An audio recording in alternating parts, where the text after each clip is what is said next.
L'homme ne vivra pas de pain seulement, mais de toute parole qui sort de la bouche de Dieu. Voici votre moment de méditation quotidienne.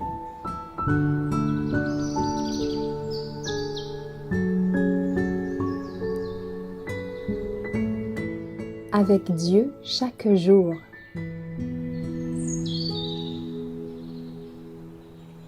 Ne pas sacrifier ses principes pour la paix. Le 14 mars. Je vous laisse la paix. Je vous donne ma paix. Je ne vous donne pas comme le monde donne. Que votre cœur ne se trouble point et ne s'alarme point. Jean 14, verset 27. Il y a toujours eu et il y aura toujours sur terre, jusqu'à la fin des temps, deux catégories de personnes. Celles qui croient en Jésus et celles qui le rejettent.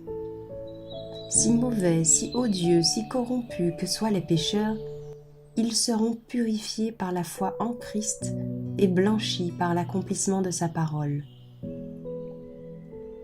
Ceux qui rejettent le Christ et refusent de croire à la vérité seront remplis d'amertume à l'égard des croyants qui acceptent Jésus comme leur sauveur personnel.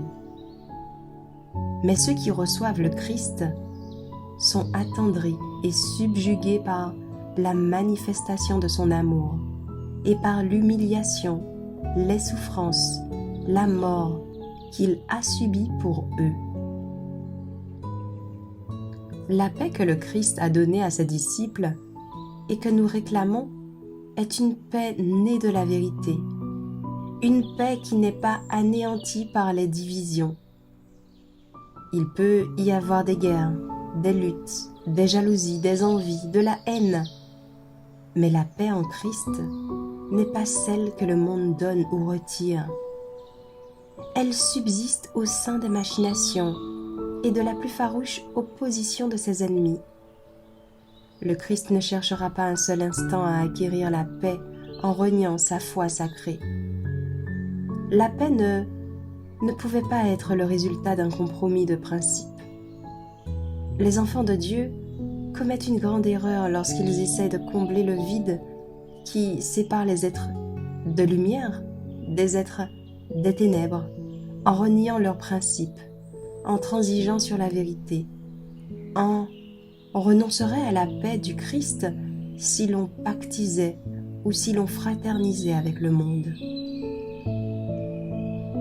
Abandonner leurs principes par ce procédé représenterait un sacrifice trop coûteux pour les enfants de Dieu. Que les disciples du Christ prennent la décision de ne jamais transiger sur la vérité et de ne pas retrancher un seul iota de leurs principes pour obtenir les faveurs du monde, qu'ils jouissent de la paix du Christ.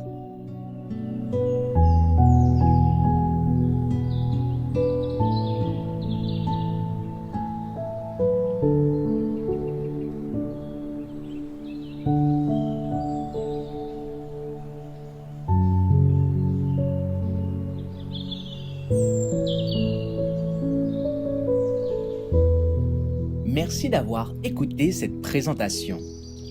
Assurez-vous de nous rejoindre demain pour votre moment de méditation quotidienne avec lereste.org.